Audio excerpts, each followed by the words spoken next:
Welcome into the channel. Today, the old man and I are going to do a little reminiscing. And I mean, we're not reminiscing far back. We're talking about Ubisoft's XDefiant. What did Ubisoft learn from this? What exactly were they doing?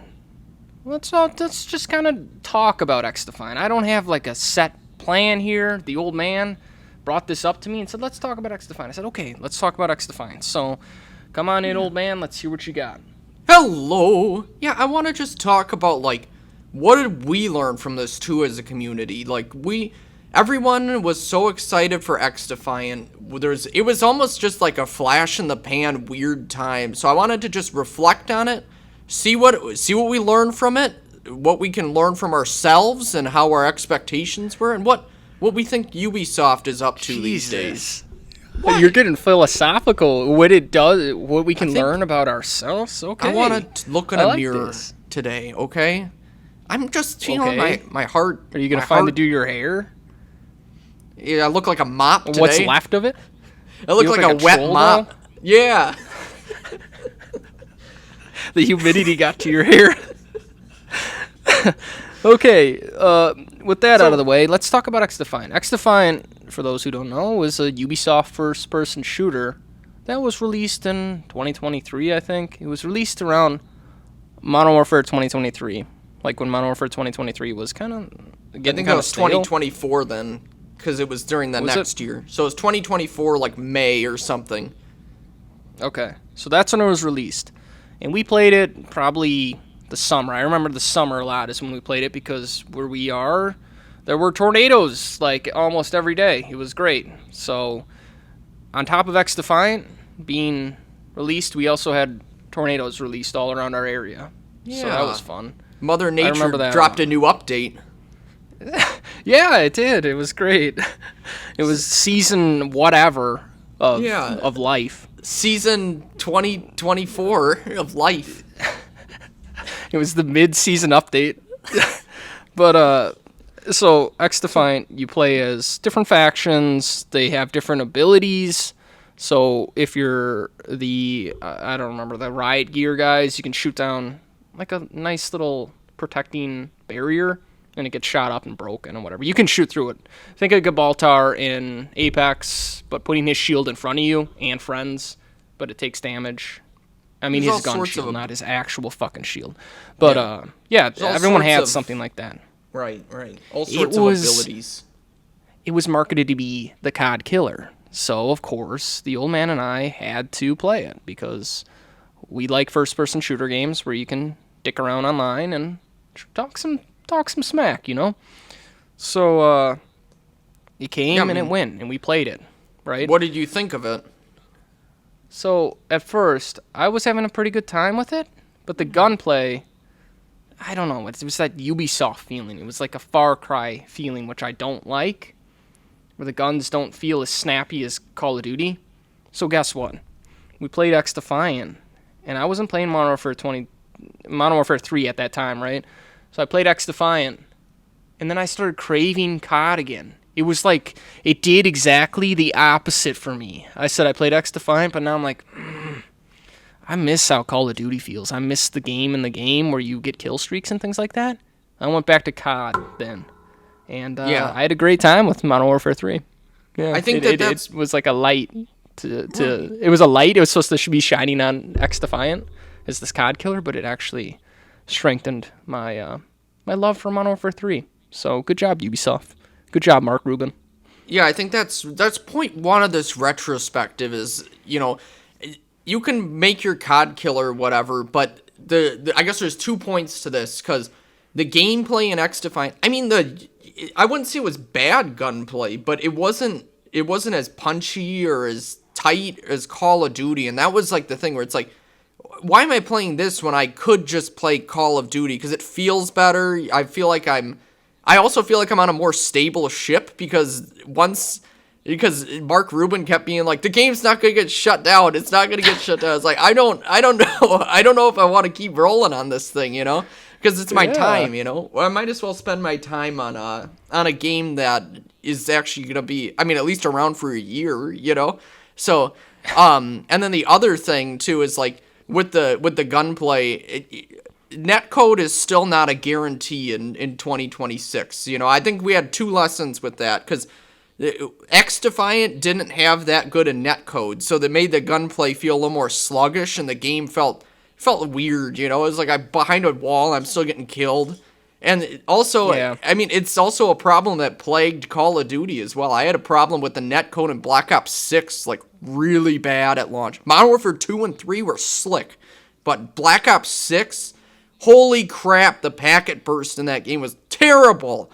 It was terrible. It was lagging everywhere. It was, like, unplayable for me. So, it's just another thing. Just appreciate when a game has good netcode, It's just not a guarantee in this day and age still. You'd think it would be. Not from Ubisoft, it isn't. No, not from Ubisoft. Also Treyarch. Treyarch and Ubisoft, no, it's the netcode's always going to be a little wonky, it seems. Yeah. The other point I wanted to call out, so obviously you said it was a Call of Duty killer, and you want to know how I knew the game was going to die immediately? How was that? Because they put the roadmap out for the next year. Right? They had like a roadmap because they were trying to be. They did, yeah. Once again, it was them trying to be transparent. I'm saying it's fine to be transparent, but the thing is, the people aren't gonna care when they know everything too. You got to throw in some surprises here and there. So they put this roadmap out, and they're like, okay, season 1, you're gonna get one map every single month. One map, and we got a couple of guns. There's like 2 or 3 guns and a new faction, and it was like that for a year. And then they were like, Prestige is coming in season 3, which is next year in the early spring, late winter. And it was like, well, that's like a core feature. Like, that should be in the game by now. So I think they had a slam dunk with Modern Warfare 3, right? Like with the timing, but the timing of the game's release and then the seasons coming out. Because think about it, XDefiant, you have to go through. You're gonna put one map out the same month that Black Ops 6 comes out. You're not gonna compete with that. Every single year, there's a Call of Duty that comes out with new maps, a new campaign, a new everything, and the best you have is one map and maybe a gun if it lines up right with the season. Like the writing was on the wall with that roadmap, and people want surprises too. So. Were they doing at Ubisoft is what I want to know. What took so long for XDefiant to get out the door? Why couldn't Prestige System be in the game at launch? That should be your defining thing, because Call of Duty was just doing leveling up straight, right? And everybody wanted Prestige back. That could have been their signature thing that kept players playing. Instead of, what did they do? Instead of Prestige System, they said, oh, you can just keep leveling up your guns. People don't want to level up their guns. They want to have like a prestige system, evidently. I don't even like prestige systems because I think they're dated, but whatever. People wanted it. Your player level is more like prominent than you look at a guy shooting an AK-47. It's like, oh, what level is that? He's got a level 950 AK-47. It's like, I don't care. He's got a different, goofy camo that Mark Rubin threw in randomly to try and stop the bleeding of the players, So that's the other thing too. So the prestige. So I think, like I said, I think they had a slam. They thought they had a slam dunk on the timing, right? Because everyone's like, oh, we're all done with Modern Warfare 3, blah blah blah, and then they announced, obviously Black Ops 6 was starting to be announced at the same time, which people were like. It's like, of course they're gonna put the trailer out the same day or whatever, close to when XDefiant came out. Of course they are. That. They're like, Activision sabotaging you, XDefiant. No shit! That's how companies work. They're fighting for your dollar. Right. And dumbass. Of course, it's being marketed as the COD killer. Of course they're going to go against it. So no shit again. No shit, Call of Duty community, or XDefiant community, whatever, whoever the hell you are. But either way. That's how companies work. The ultimate irony of this is that if they would have waited to actually launch XDefiant when Prestige was ready to go, so let's say late winter, early spring of what is that, 2025, whatever, or 2024, whenever Black Ops 6 was down bad before Verdansk launched, they actually would be in a much better spot because they'd have everything they needed, they'd have more content, and they'd be on a down year for Call of Duty because Black Ops 6 shit the bed so hard. It was so bad. They should have waited. I don't know if they could wait.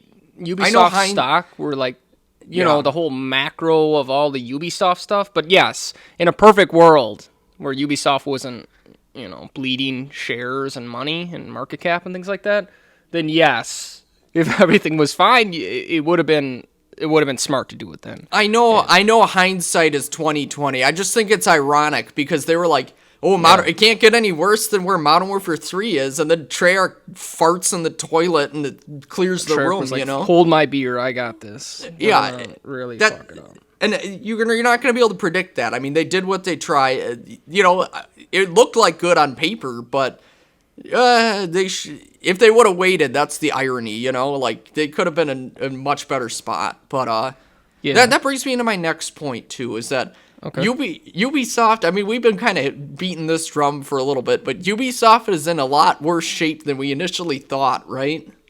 Yeah, they are. I mean, they're remastering games now. They can't come up with anything really new. It's time to redo Black Flag, you know? I don't want to do that. I don't want to play remastered stuff. I thought that there were, like, constants in life, where it's like death, taxes, and a brand new Assassin's Creed game is coming out every single year. But I guess that's just not guaranteed anymore, you know? It's not guaranteed. It was an interesting thing, because they shut down XDefiant 6 months after the game launched, right? And it's like... Yeah. That was kind of a shock, because I didn't realize it was that bad at the time, you know? Like, it was...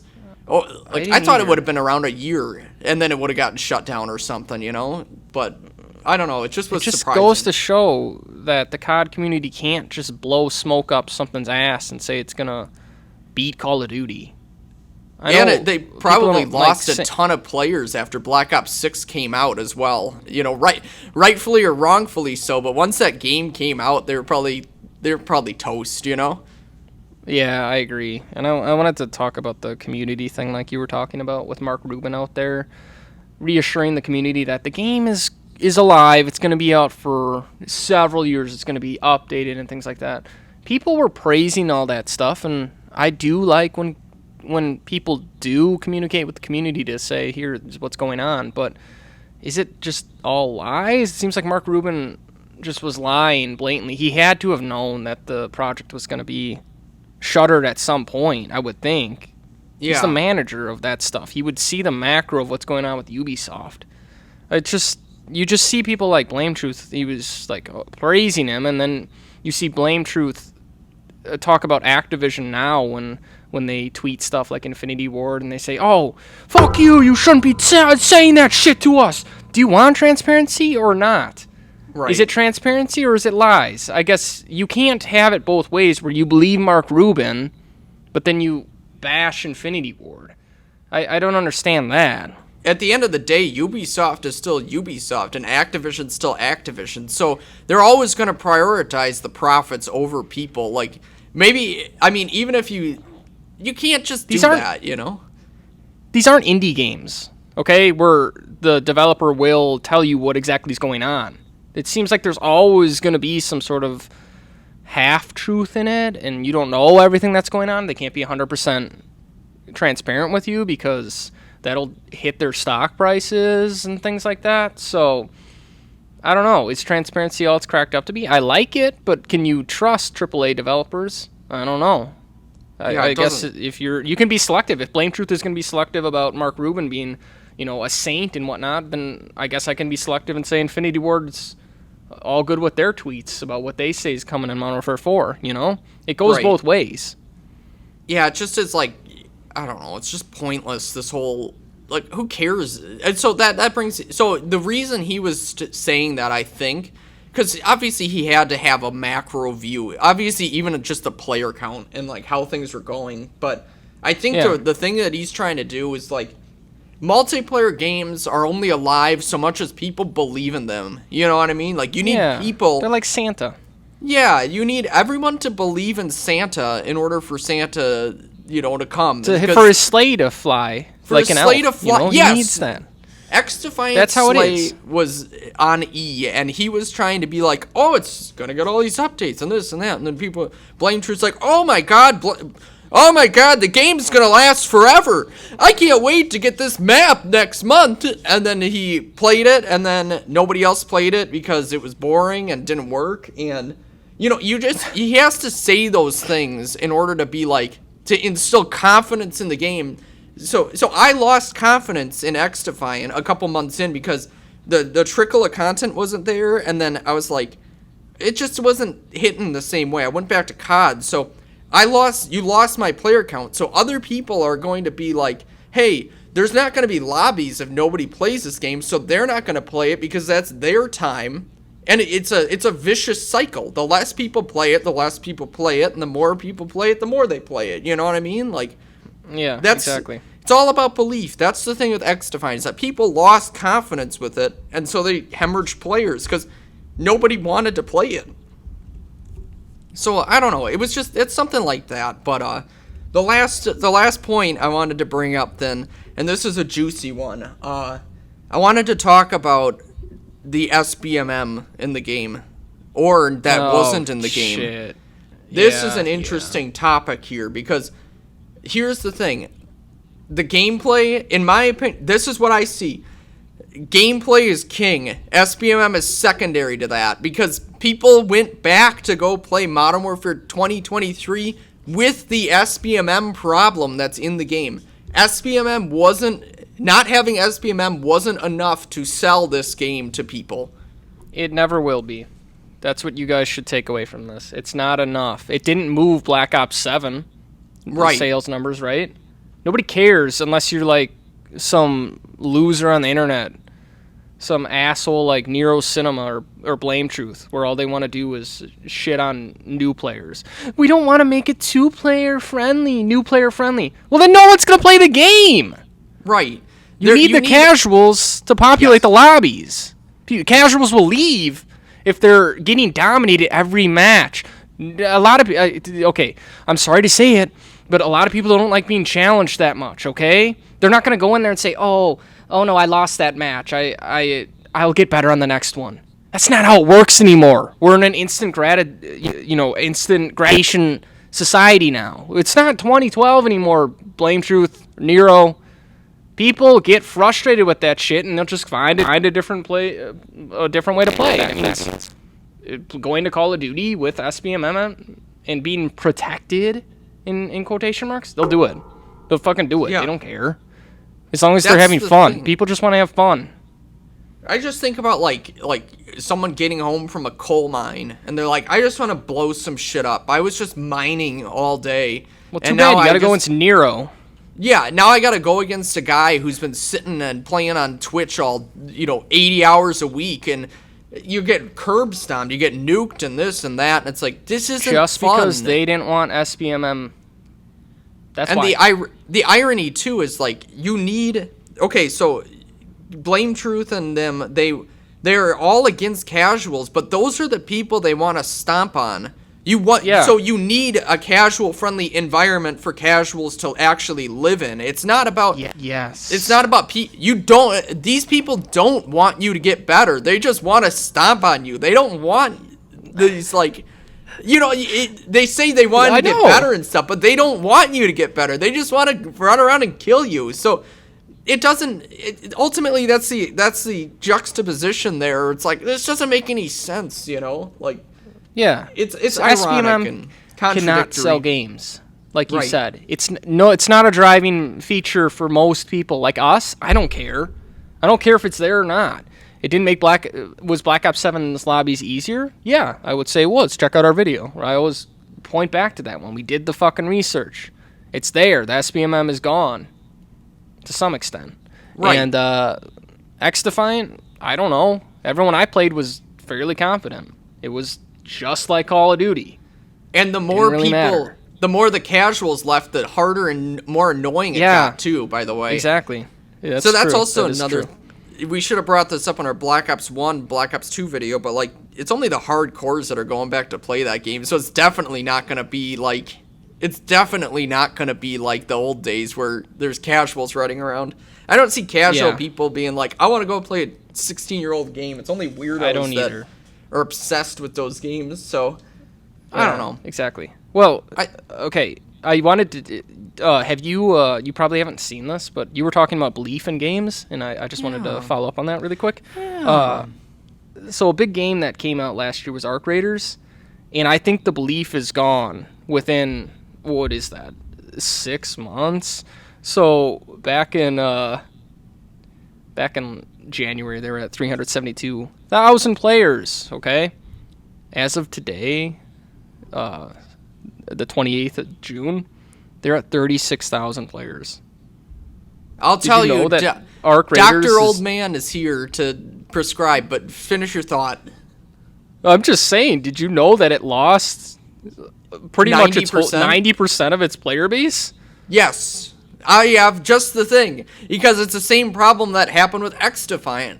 They announced that there was only going to be 2 major updates a year, and nobody wants to play it. The thing with Arc Raiders is that after month 1, I remember seeing tweets, and it was like, if Arc Raiders doesn't get any more content, then we're, this game's gonna die. And so then, like, a lackluster winter update, this and that, and then they announced, they're like, we're only gonna do 2 major updates a year, and everyone evacuated, because they're like, fuck this, the game doesn't have enough to stand on its own. You know what I mean? Like, it's the same thing with XDefiant. They're saying, this is the year ahead, this is what you got to look forward to, and everyone is like, nope, I'm not playing that crap, I'm not waiting for a map every month. So what does this show about the macro of everything? I guess macro. What I'm gonna, of the multiplayer genre, it just shows that the AAA studios, like Activision, people are always gonna go back to them because they're always pumping content in. They're gonna go to Epic. They're gonna play Fortnite. It's gonna be too hard unless people actually believe in the product and keep playing it. Everyone believed in Arc Raiders. Everybody loved that game, right? And now. Right. It's 36,000. 36,000. Jesus. That's just incredible. I mean, that'll keep it alive, but it's not. It's, you look at the Steam chart and it's just a frickin' slant downwards. People are gonna flock to where the content is. If you can't keep up, then you're gonna die.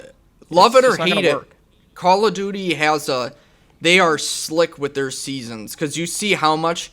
So they got we kind of got back into Call of Duty. We played Cold War, then we took a break, and then we got into Modern Warfare 2. And Modern Warfare 2, I liked the game, but I will say it had some of the weaker seasons, like early on in the games. Yeah. But when you look at those roadmaps now, they are packed. There's just you're not gonna beat Call of Duty with a map every month. You need to. I mean, look at those roadmaps for Black Ops 7. On paper, they're, like, fantastic. You look at, it's like 6 maps every single season. Like, literally, they split it into 2, so you get an update every single month with multiple maps, multiple weapons, multiple this, that, modes, blah, blah, blah, blah, blah. You're not going to be able to beat that with just a map. They have it down to a T now. They're churning shit out like it's no one's business. I don't like Black Ops 7 or 6, but you have to look at those roadmaps and be like, wow, there's a lot coming to this shitty game, compared to where XDefiant was, That's what I'm saying. Like, imagine if XDefiant had multiple maps like that. What are they doing, a map every month? Is that what they were going to do? It was going to be 1 a month, yeah. Okay. Just front load all those maps if you can, and do it like Call of Duty. If you could do 3 at one and 3 at the other, like a reloaded thing, and I mean, they didn't put a lot of effort into it. I think that's where the Ubisoft happened. I don't think it was a lack of effort. I think the transparency killed it, too. I mean, that doesn't help with Mark Rubin saying, oh, everything's fine, it's fine, and you see the water coming up on the ship. It's sinking. But he's like, oh, it's fine, we'll be fine. We can still correct this, You've taken on too much water. You lost too many people. Right. And a big problem was their cosmetics. If you're free to play, you're going to want to make people, like, get some money out, right? You're going to have to put some cool costumes in, or they're not going to buy them. It's just how it works. Right. And then Call of Duty comes out, and they got, like, every season they have American Dad. Shit. Like, Yeah. there's American Dad in Black Ops 6. You could play as American Dad there. Can't play as American Dad in XDefiant. Hell, XDefiant, you could pull from their IPs. You could pull in like an Assassin's Creed skin or something, or There was like supposed a to be an Sam Fisher Assassin's or Creed something like that. season. Do you remember that? Yeah, right. Yeah, I remember that. I think they released all the factions at the end. So they were working on them, and they were almost done with them. But that's the problem. People want content now. Right, and XDefiant, it was in the same boat as like Arc Raiders, where it was like we had a very limited release. To me, they felt like limited releases, and then they're like, more's coming, hang in there, like, and then it's just gone. It's all about belief, and you're not gonna survive the bombardment of Call of Duty seasons, because if you don't like the one with all of its 12 updates, another one's out next year with a brand new fresh start and another 12 seasons of content. This happens every single time a first-person shooter is released. Look at Battlefield 6. Everyone was praising that, and then the belief fell off instantly. So you've seen it with XDefiant, you've seen it with Battlefield 6, you've seen it with Arc Raiders. So what is everyone playing? They're playing Call of Duty, probably. Right. Or Fortnite. Either Call of Duty it doesn't or matter. Fortnite right now. It just shocking. shows that two giants control most of the market share. I mean, Counter-Strike is in there too, It was always Marvel Rivals doing. I don't know. Let me look that up. I don't know. Yeah, but it's just like Battlefield comes out with they had like 1 or 2 maps, and it's like another thing. It's like no one's gonna get excited for one map. Like your game doesn't have enough in it to begin with to warrant you continuing to play it, and then Blackwell Oilfields is out. Oh great! I can't wait to play that map that shows up 1/10 of the time or whatever the map pool is. I can't wait to play this map. I don't care about that. Here, just in. Marvel Rivals is still alive. It still pulls around 100,000 people wow. a day. So, but that's free to play. So that's always going to be a little bit higher than something like Arc Raiders. That's more than I thought. Well, I know. They can keep that alive on that cycle. So that's enough to keep it going. And that's great. But if you're XDefiant and they were only having like 5,000 players playing a day, that's not gonna work. And nobody's buying your crappy reskin crap in the game. The blue camo, like fuck ooh my gun's blue. I think that's all I have for XDefiant then. I'm glad we did this dissection. Did we learn a little something? Did we have a good introspection here? Yeah, let us know in the comments below if you guys feel the same way about XDefiant. If you guys even remember what it was. It was kind of a flash in the pan. And it wasn't even that big of a flash. It was like 1 month, and then it was dead. The flash was all the paid streamers playing it, and then they stopped getting paid, and then it was over. And then you saw Mark Rubin out there just trying to run cover for it. I saw Mark Rubin with like a little tin can. He was asking me for change the other day. Yeah. You don't get anything in return, though? He said, between this and COD Ghosts, I've really had a couple of duds. But he still has Blame Truth, Who wanted to believe that guy? Blame Truth probably shit on that guy so long ago, and now he's his biggest fucking supporter with XDefiant. Like, come on. He grifted you once. It's all about belief. Yeah, it's all about belief. Well, believe in this channel and like and subscribe for more. Well, good job. Do what he said. Wrapped it up. I'm out of here. Yeah. Bye. Bye.